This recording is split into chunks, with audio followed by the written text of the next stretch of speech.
Cómo conseguir diamantes gratis en 99 noches en el bosque. Vamos a construir una trampa para osos. Y la vamos a poner. Ya sé que esto suena raro, pero vamos a hacer que nos mate.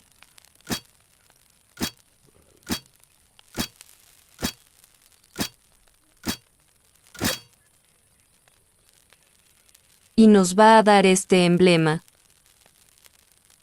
Ahora vamos al lobby y reclamamos nuestros 4 diamantes.